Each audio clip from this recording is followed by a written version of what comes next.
Listening to your own inner voice. This is about you creating a relationship with yourself, okay? Now, inner authority, inner integrity, living by ma'at, living by cosmic order or cosmic truth, law, order, balance, justice, all of those integral, authentic things is like your sovereignty, right? So if we are lacking in that, then we are not connected to spirit. And if we are lacking in that, we're not listening to our own internal voice of spirit. We are not connected to our higher self, which is our connection to spirit. We are essentially giving our power away to others by taking on their opinions before our own. Even this video, this is just the gospel of Marie, take it or leave it, which is why I always say that, because I just want people to know that this is a reflection of you. If you're picking up what I'm putting down, then it's for you. And we unpack it and we figure it out together. But by no means disregard your post and step away from yourself and just go with what Marie's saying, because my truth is my truth.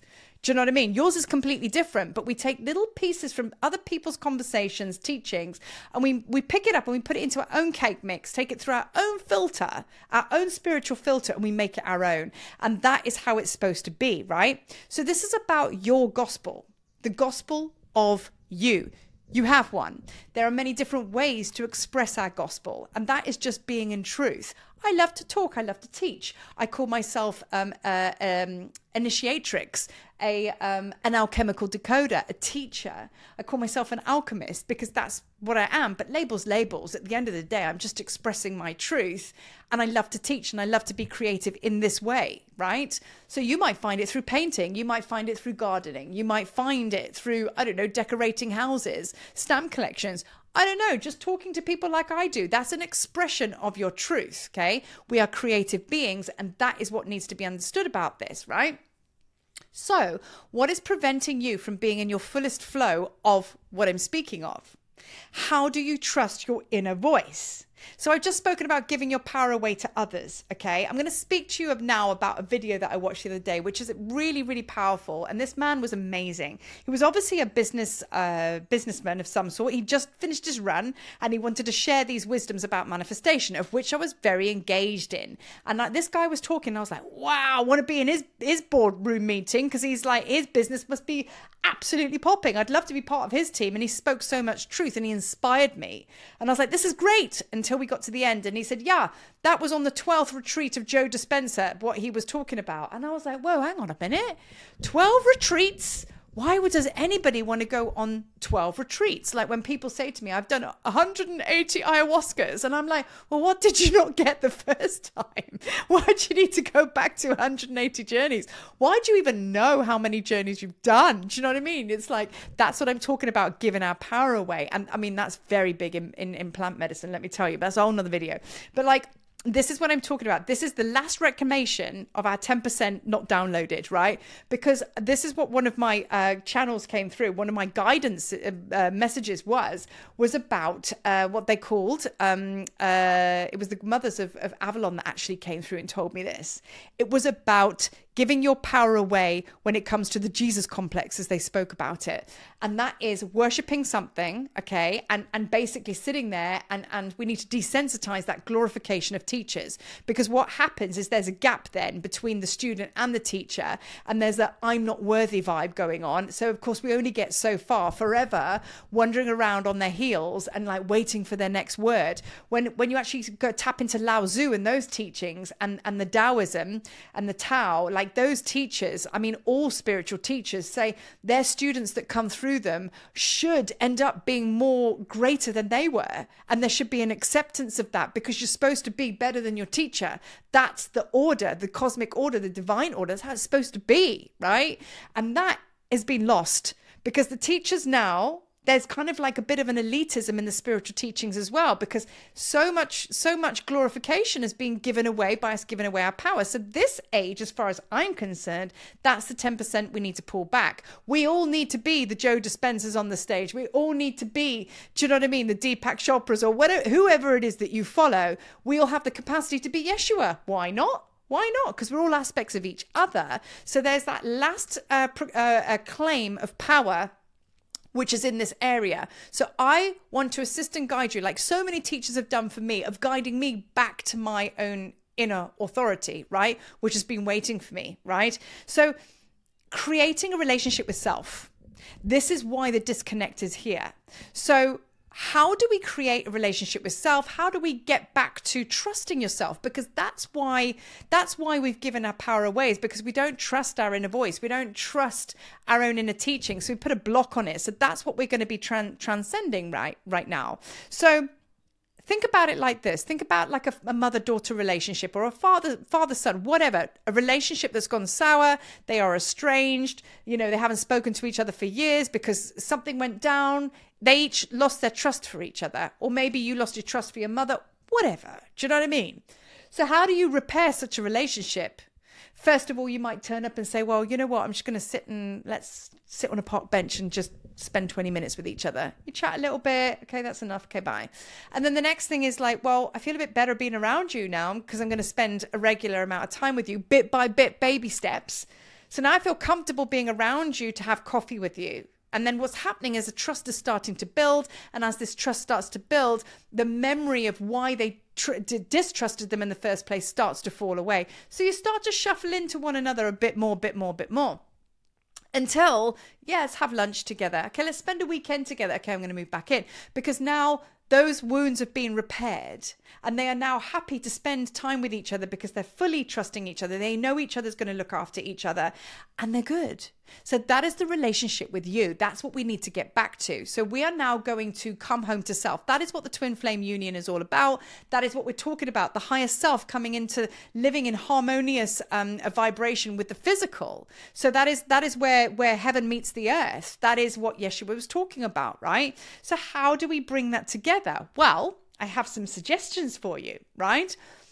Channel writing and an altar. These are your first two baby steps to creating the unison between you and you, right? So you can feel confident, happy, and whole to express yourself in the world just cause. Just share because of sharing's sake. It doesn't have to have an agenda. The most important thing here is that you trust yourself enough. It's going to unlock your creative codes, and your creation codes is your most natural part of self. It's your most true part of self. And then you're just going to be in divine flow and order as a beautiful channel, as above, so below. So now creating an altar, as you can see, I have an altar here, right?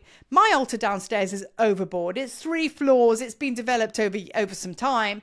And there's a lot going on down there. But being up here, now I'm working upstairs as well.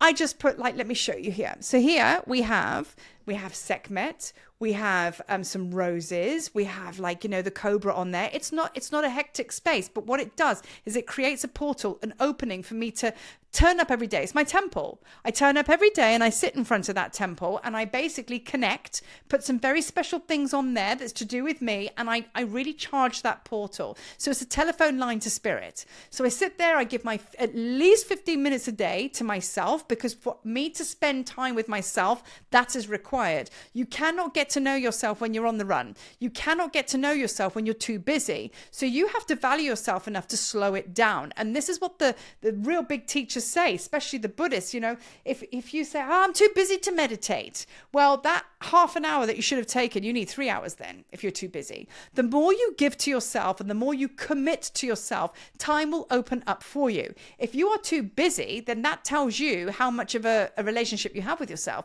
or how much you want to get to know with yourself. And what are you fearful of? Fearful of your power. Because, like, when we come together and we unite like that, then that means full steam ahead, full activation. Whoa, what does that mean? It's fear of the unknown. So many things going on here. But if you create your altar and you just take some deep breaths and you just slow it down for 15 minutes at least, and then maybe go and do some journal writing. Go and put your pad on the desk. And if you have a problem that you're struggling with, ask yourself the question. I've actually written here, question. How do I trust my own inner voice? Maybe start with that and then answer it. Start to write. And then what will happen is you will start to really get into it. And then you'll start to write an essay and you'll find that your pen is going faster than your thoughts. Now you're in a channel. Now you've opened up to your higher self because you've sat in front of your portal, aka your altar. You have come through and now you're going to start to write. And then once you finish writing, put it down, put it away. Love and light, blessings. Thank you for coming. Go back the next day and read what you wrote. You'll be like, I didn't write that. Oh my God. Sometimes I struggle to read my journal writing because I'm like, did I write that? And it's like, because it came straight through from spirit. So then what happened is that as I started to channel write, I then started to share it with others who were struggling because I was like, oh, I wrote something about that the other day. Then I started to do videos with it. Okay. And then I started to get like a little bit fearless and just saying, oh, I'm just going to share my stuff. Do you know what I mean? And luckily with us all here, some of you resonate with it. Do you know what I mean? And then I started to just express myself in the world. And bit by bit, it was a process. I started to share my truth. So I cannot encourage you enough. Even if you don't put it out, I'm not saying do a YouTube video, even if you don't put it out there like that, this is key. This is key. So even if it just is in the container of you sitting, writing, sharing your sacred time, even if it is 15 minutes or so in your journal writing, that is going to strengthen your connection with you. And you're going to start to get to know you. And you're going to start to invite your higher self to come into the human aspects, into that portal space. That's all you need to do. That's all I'm suggesting you do. You do that for 21 days. 21 days. And 20 minutes of your life minimum, but 15 minutes meditation, whatever, 5 minutes journal writing, better if you can go more. Do it, 21 days. And then see how your inner authority just expands and your inner Sekhmet comes online. Because you've got to know thyself. So, but if you're not prepared to step into the temple, which is you, to know you, then you're not going to go anywhere. Forever be on the hamster wheel, picking up other people's opinions and wondering why you're not moving forward, because that's not why we came. We didn't come to live in Marie's world and be in the Marie show. I came here, actually, I'm very clear on my mission. I came here to help people come inside because I spent my whole life going out there, drug addiction, finding things, all sorts of things, bad relationships, bad scenarios, just searching, seeking, because I would not flat refuse to come into my inner power. And those were all pathways that brought me back here. So I'm like now sharing with you what I have discovered to be ... true in my world. So now I invite you to step into the gospel of you. You might not even know what your superpowers are. You might not even know why you came here. And you know what? There's lots of answers out there. Of course there is. You can read self-help books, all sorts of things. But it's only you that really holds the answers. And your higher self is sat there just like, whenever you're ready. And they're the wisdom ones. And that wisdom one is you. So it's time to bring that forth now. Because put it this way, beyond 2024, can't go any further. That's why Ma'at's come in and it's Judgment Day and you've got to know thyself. And that's why she is so, so powerful right now, because working with Ma'at, working with your cosmic truth, the feather of Ma'at is basically how I channel. Sometimes I go into meditation, I put her feather there, I call in the cosmic energy, draw the cosmic truth down, and then I can really channel and actually feel energy on the side of my head sometimes. So when I step into my Ma'at, and I become her, she then brings it all through in a very, very powerful way. So try that. But either way, the answer is not out there. It's always been inside of you. It's always been there. And this was the timeline that you said that you were going to recognize that. So start to create the relationship with self. Start to come home, come in.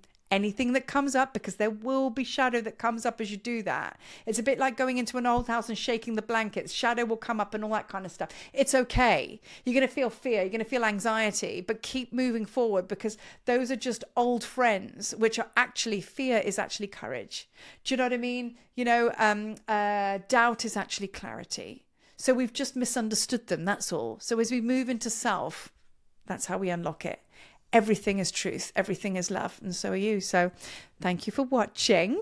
Now, just to ping the dates on the radar, if you really, really want to embody, or you want help in walking these processes of turning into this massive alchemist that you are, working with Ma'at on the 23rd of September.